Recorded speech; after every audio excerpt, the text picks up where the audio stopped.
Welcome back to Homestar. This is Toby. When looking at properties in West Palm Beach, you need to first determine the parcel control number because that's going to determine who has jurisdiction over the permits.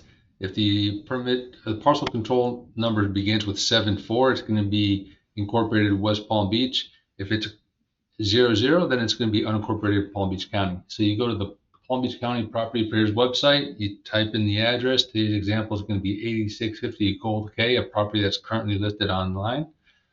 And here's the parcel control number right here. And you see it begins with 74.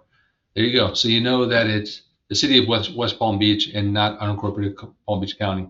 One last thing I like to do before heading over there is checking out the year built. I like to get an idea of what type of permits I need to be looking for insurance purposes, especially the roof, right?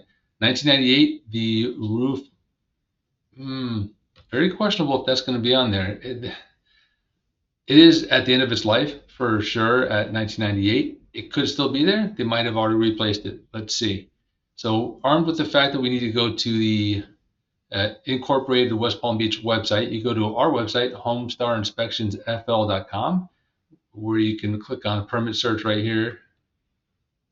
Scroll down to Palm Beach County, and then all the way down is alphabetized, all the way down at the bottom, we have West Palm Beach, and it says parcel ID begins in 74. That checks out, right? So you click right here.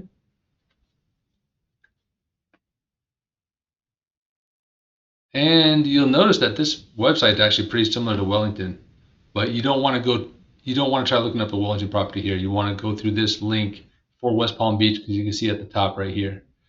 So instead of searching all, which is going to bring up a bunch of stuff like violations, ordinances, stuff like that, which is at this point a bunch of noise. If you're looking to put an offer on this property, or if you're an agent looking to do a listing presentation or to list this property, don't ever go by what people say on the age of the roof. I've seen people mistakenly give a roof more age than it had and less age than it had. So the only way to know for certain is to pull the permit, right? And that's what we're doing here. So you drop down to permit, and then we're going to go ahead and paste the address in there, click search.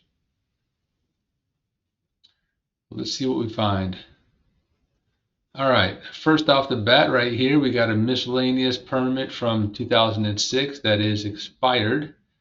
So that's good to know, right? If you're going to list the property, or if you're going to put in, make sure that if you can put an offer on it, that all permits are closed out, which typically it is the case. But this you know up front, which is great. The earlier you know that information, the more power you have to get it corrected in time. Let's keep going. We got a shutter permit right here. Next one down. Next one down, general plumbing from 2011. You're definitely going to ask them what that plumbing permit was. Maybe they had a repipe. Maybe they did an addition or did some remodeling. Do not use, inactive, do not use. Screen enclosure is the next one. Generator is down below that. There's the generator. Gas, residential. Water heater.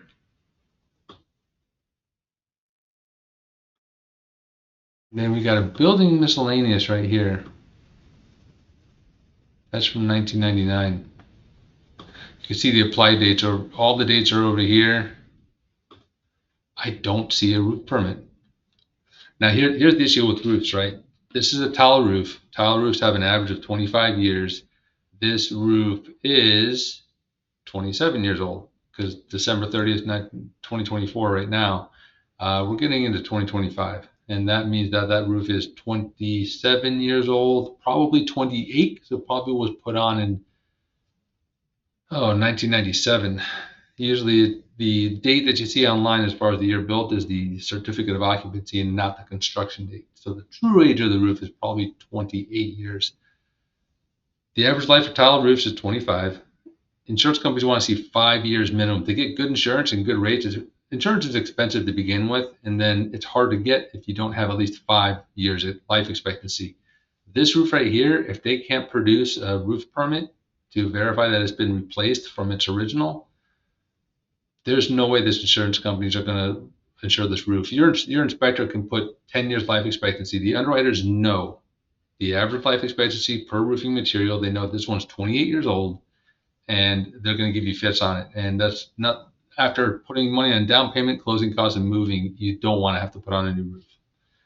Or if you're in a position to, good for you, you know that up front, and you can use that as negotiation, or at least you are aware of it and eyes wide open, you're going into the transaction. If not, if you're not in a position to do it, then that's something you're going to have to consider up front before spending money on someone like me to tell you this. This is why I created this whole thing, for you to save money and time, and to really save me hassle of trying to tell you that you could have found this up front and not have to pay me and waste your time and the seller's time. You know, time is money and money is time, right? So you're going to save both by doing it up front like this. If you have any questions, reach out to us through our website, homestarinspectionsfl.com, and happy hunting on your search. Take care.